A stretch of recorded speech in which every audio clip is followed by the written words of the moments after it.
মিয়াদ উকলিল নেকি অসমৰ ৰাজনীতিত বদৰুদ্দিন আজমলৰ কোনে এণ্টি মৰাব খুজিছে চেয়াৰমান আলীক এয়া আমাৰ কথা নহয় চেয়াৰমান আলীয়ে ৰাজহুৱা সভাত নিজে কৰা মন্তব্য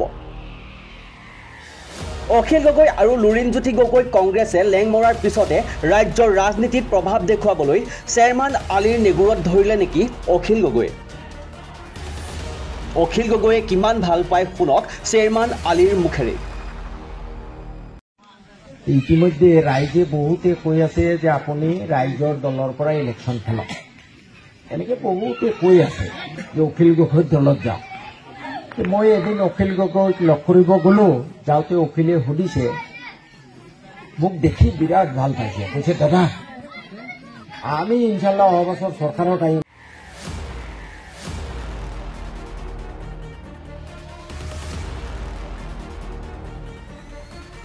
আৰু আছে 2026 চনত অখিল গগৈ কিং মেকাৰ হৈ চেয়াৰমান আলীক কি মন্ত্ৰিত্ব দিব তাকো আলোচনা কৰিলে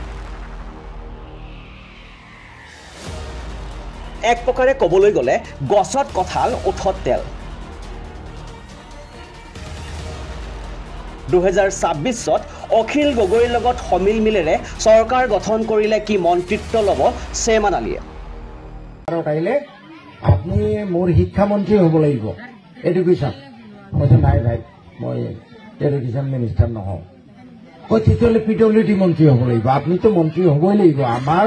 10জন MLA হ'লেও আমি 2টা মন্ত্ৰী ল'ম এটা মই হ'ম এটা আপুনি হ'ব মই কৈছো নাই মই PWD মন্ত্ৰীও নহওঁ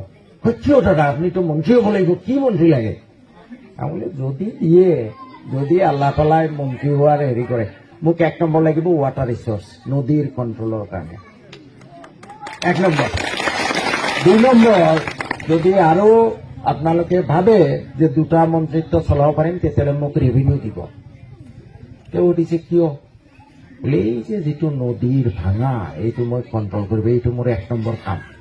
ৰাস্তা ঘাট হৈ থাকিব হস্পিটেল হৈ থাকিব এইবোৰৰ কাৰণে বেছি কষ্ট নাই মূল হ'ল এই নদীৰ কণ্ট্ৰল 2 নম্বৰ ৰেভিনিউ তেওঁ দিছে ৰেভিনিউ কিহৰ কাৰণে বোলে যিমান চৰ আছে চব পাট্টা দিম যিমান ভূমিহীন মানুহ আছে চবকে পাট্টা দিম